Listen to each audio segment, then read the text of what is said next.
नमस्कार मेरे प्यारे वनस्पति प्रेमियों, कैसे हैं आप दोस्तों। हम फिर आज एक नए वीडियो के साथ कुछ नए दृश्यों के साथ सीधे अपने टेरेस गार्डन से। दोस्तों आपने पिछले वीडियो में हमारे टेरेस का एक छोटा सा ओवरव्यू देखा था।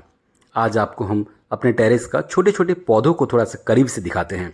इस वक्त बरसात में हम कौन कौन से पौधों को तैयार कर रहे हैं, चलिए उनका अपडेट दिखाते हैं। उसके बाद हम हार्वेस्ट भी करेंगे। तो दोस्तों ये जो आप छोटे छोटे पौधे देख रहे हैं, बैगन के पौधे हैं। हालांकि बैगन के पौधे हम 2-3 महीने के अंतराल पर लगाते रहते हैं और इनको फिलहाल हमने छोटे छोटे इस प्रकार के प्लास्टिक के पैकेट्स में रखा हुआ है। उसके अलावा कुछ इस प्रकार के जो बोरियां हैं चावल के, उस पर भी हमने लगा रखा है। कुछ बैगन को तो हमने ग्रो बैग्स में भी लगा रखा है, कुछ को सीमेंट और मिट्टी के गमलों में भी। दोस्तों इधर हमारे कुछ टमाटर के पौधे तैयार हो रहे हैं और इनको हमने ग्रो बैग्स में रखा है। कुछ इस प्रकार के आटा के पैकेट्स में भी है। ग्रो बैग्स अलग अलग साइज के होते हैं। हमने हर प्रकार के साइज के ग्रो बैग्स में पौधों को तैयार किया है। 12 बाई 12 इंचज़ का ग्रो बैग बहुत ही अच्छा होता है। आप चाहे तो 9 बाई 9 इंचज़ के ग्रो बैग्स में भी पौधों को तैयार कर सकते हैं। दोस्तों इसके अलावा हमारे कुछ पौधे दीवार के ऊपर में भी हमने रखा है। चलिए उनको भी दिखाते हैं थोड़ा सा करीब से।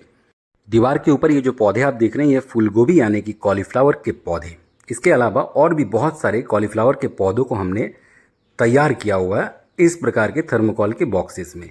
इस प्रकार से थर्मोकॉल के बॉक्सेस में हम एक जगह में पौधों को पहले तो तैयार करते हैं, फिर उनको हम कुछ दिन तक इसी क्लाइमेट में छोड़ देते हैं और फिर उनको हम धीरे धीरे करके रिपोर्ट करते हैं। और इस प्रकार के छत की दीवारों के ऊपर जो गमले आप देख रहे हैं या फिर छत पर भी हमने जो ग्रो बैग्स या फिर गमले रखे हैं, उस पर हम धीरे धीरे करके रिपोर्ट करते रहते हैं।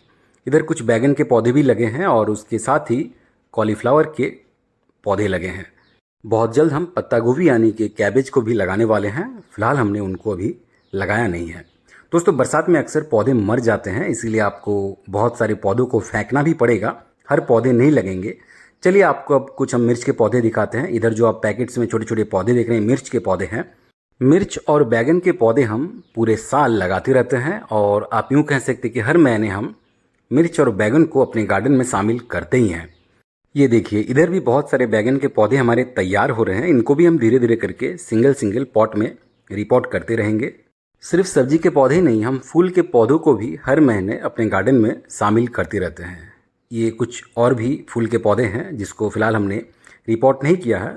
इस क्लाइमेट में अपने आप को कुछ दिन इनको ढालने देते हैं और फिर उनको हम धीरे धीरे करके रिपोर्ट करेंगे। कुछ और भी मिर्च के इधर पौधे हैं और पीछे में कुछ नए नए फूल के पौधे भी हम लगा रखे हैं। उसके अलावा इस प्रकार के गमलों में हम सागों को लगाते हैं।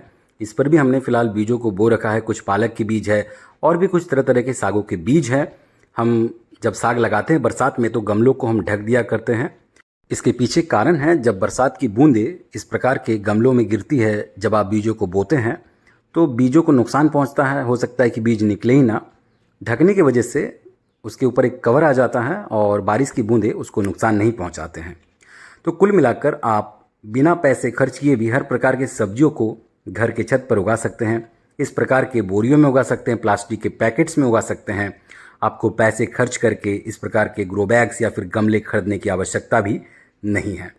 तो ये था हमारे न्यू मेंबर्स का अपडेट। अब हम चलते अपने पुराने किरदारों की ओर और करते हैं आज के हार्वेस्ट की शुरुआत। दोस्तों आप देख सकते हैं फिर से हमें तोरी आज मिलने के लिए उतावले हैं, क्योंकि हम रोज़ाना हार्वेस्ट करें तोरियों को। और तोरी के अलावा इस वक्त हमें भिंडियाँ भी प्रचुर मात्रा में मिलने लगी है। हम सुबह के समय भिंडियों को हार्वेस्ट कर रहे हैं और साथ ही साथ शाम के वक्त में भी हम भिंडियों को हार्वेस्ट करते हैं। तो दोस्तों कुछ तोरी ही दिख रहे हैं आज हमें, ज़्यादा मात्रा में तो नहीं मिलेंगे, फिर भी जितने भी हैं उनको हम हार्वेस्ट कर लेते हैं। एक तोरी का बेल सूख गया है, उसमें एक छोटा सा फ्रूट है, उसको भी तोड़ लेते हैं। और एक तोरी हमने पूर्व में ही तोड़ लिया था, ये वाला, क्योंकि ये बिल्कुल घने बेलों के अंदर में छिपा हुआ था। हमने जैसे ही खींचा, पीछे से बैकग्राउंड म्यूजिक बजने लगा, हे प्रभु जगन्नाथ ये क्या हुआ, और ये सीधे अपने हाथ में आ गया। जी हाँ दोस्तों, तो चलिए इसको भी अपने टोकरी में डाल लेते हैं और चलते हैं अपने भिंडी बागान की ओर। जी हाँ दोस्तों, भिंडी हालांकि यत्र तत्र सर्वत्र मौजूद है। कुछ दीवारों के ऊपर में भी गमले में हमने लगा रखे हैं और कुछ अलग अलग सेपरेट से जोन में हमने भिंडियों को रखा हुआ है, क्योंकि हर स्टेज के भिंडी के पौधे इस वक्त हमारे टेरेस गार्डन में मौजूद हैं। एकदम पुराने वाले भी हैं, पुराने वाले मतलब गर्मियों के समय के, और उसके बाद कुछ मध्यावस्था के हैं और फिर कुछ बिल्कुल नए नए हैं। नए नए से उतने अच्छे फ्रूटिंग इस वक्त हमें नहीं मिल रहे हैं और आने वाले दिनों में उनसे भी हम भरपूर तरीके से फलों को प्राप्त करेंगे। फ़िलहाल हमें जितने भी दिख रहे हैं वो उम्मीद से ज़्यादा ही है इस साल के तुलना में। तो दोस्तों इस साल हमें अच्छे खासे भिंडी तो नहीं मिले हैं, मगर फिर भी जितने भी मिले हैं हम उनसे संतुष्ट हैं। दोस्तों ये 2-4 मिर्च दिख रहे हैं, इनको भी हार्वेस्ट कर लेते हैं क्योंकि 1-2 मिर्च अब सूखने लगे हैं। हालांकि हम हरे मिर्चों को हार्वेस्ट करते हैं और ये जो ब्लैक मिर्च है ये सौंदर्यीकरण के लिए हम यूँ ही छोड़ देते हैं। अब हमेशा छोड़ भी नहीं सकते, इसीलिए तोड़ भी देते हैं। चलिए दोस्तों कुछ सागों को हार्वेस्ट करते हैं, मगर 1 मिनट ज़रा ठहरिए। ये क्या, ये देखिए एक भिंडी किस प्रकार से छिपा रह गया है। ये अक्सर होता है भिंडी के साथ। भिंडी अक्सर हमें छिपा मिल जाता है। हमारा हार्वेस्ट पूरा हो गया, दोपहर के वक्त हमें अचानक से एक भिंडी नज़र आ जाता है, और वो भी बड़े आकार का, यानी कि हार्वेस्ट के समय को पार किया हुआ ऐसा भिंडी। दोस्तों आज हम चौलाई को हार्वेस्ट करेंगे, वो भी दमदार तरीके से। इन दिनों हम सागों को अच्छी तरीके से प्राप्त कर रहे हैं, कीड़े भी उनको खा रहे हैं और हम भी खा रहे हैं, दोनों मिलजुल के सागों को सफाचट कर रहे हैं। ये ऑर्गेनिक साग है, इसीलिए कीड़ों को भी खाने में आनंद आ रहा है और हमें तो आ ही रहा है। दोस्तों आप देख सकते हैं सागों के गमलों में आपको काई जमा हुआ नज़र आ रहा है। बरसात में ये समस्या अधिक उत्पन्न हो जाती है। हालांकि हमने प्रॉपर ड्रेनेज का ख्याल रखा हुआ है, फिर भी जब लगातार बारिश होती है तो इस प्रकार से ये जो काई है, जिसे सेवाल कहा जाता है, ये अक्सर लग जाते हैं। आप देखते होंगे जहाँ पर अधिक पानी जमा रहता है, चाहे वो ज़मीन पर ही क्यों ना हो, वहाँ बरसात के दिनों में काई जम जाते हैं। बड़े बड़े जो वृक्ष होते हैं उसके डालियों में, तना में काई जम जाता है, और ये अच्छा होता है वृक्ष के लिए। अगर काई जमता है तो उसको आप हटाएं ना, वो उनके लिए वरदान स्वरूप होता है, वो बिल्कुल अच्छा होता है। मगर जब आप छत पर इस प्रकार से गार्डनिंग करते हैं और आपके गमले में जब काई जम जाते हैं तो आप इनको हटा दिया कीजिए। किस प्रकार से आप हटाएंगे, आप मिट्टी में गुड़ाई कर सकते हैं, क्योंकि अगर आप इस काई को नहीं हटाते हैं तो जो रूट्स हैं, पौधे के जो रूट्स है, साग के जो रूट्स है, वो मर जाएंगे।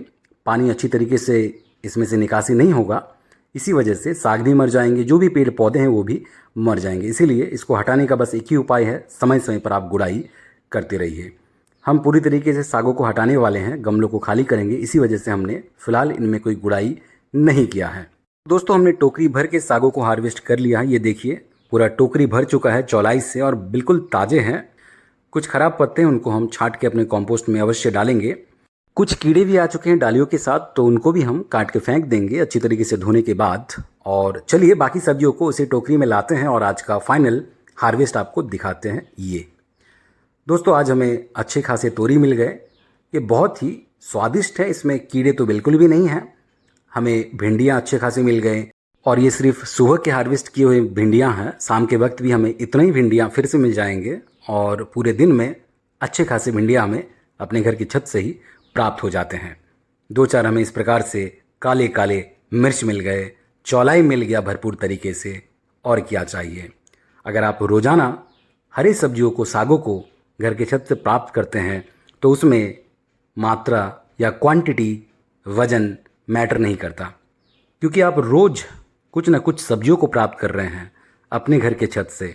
अपने हाथों से तैयार की हुई सब्जियों को अगर आप खुद से हार्वेस्ट करते हैं, आप उनका सेवन करते हैं रोज़ाना, तो इससे अद्भुत वाली बात और क्या हो सकती है। आप भी इसी प्रकार से नए नए पौधों को तैयार करते रहिए, और हमारी तरह ऐसे ही हरे सब्जियों को, ऑर्गेनिक वेजिटेबल्स को अपने टेरेस से ही हार्वेस्ट कीजिए, उनका भरपूर तरीके से सेवन कीजिए। इस वीडियो को यहीं विराम देंगे। वीडियो कैसा लगा अवश्य अपनी राय हमें कमेंट बॉक्स में साझा करें। चैनल पर नए हैं तो चैनल को सब्सक्राइब कर लीजिएगा, बेल आइकन दबा लीजिएगा। हमें फेसबुक और इंस्टा पर भी आप फॉलो कर सकते हैं, चैनल का लिंक आपको बायो में मिल जाएगा। अगर वीडियो आपको बहुत ही अच्छा लगे तो दोस्तों के साथ और परिवारजनों के साथ भी अवश्य शेयर कीजिएगा। मिलते किसी अगले वीडियो में, तब तक अपना ख्याल रखें। बहुत बहुत धन्यवाद आपका।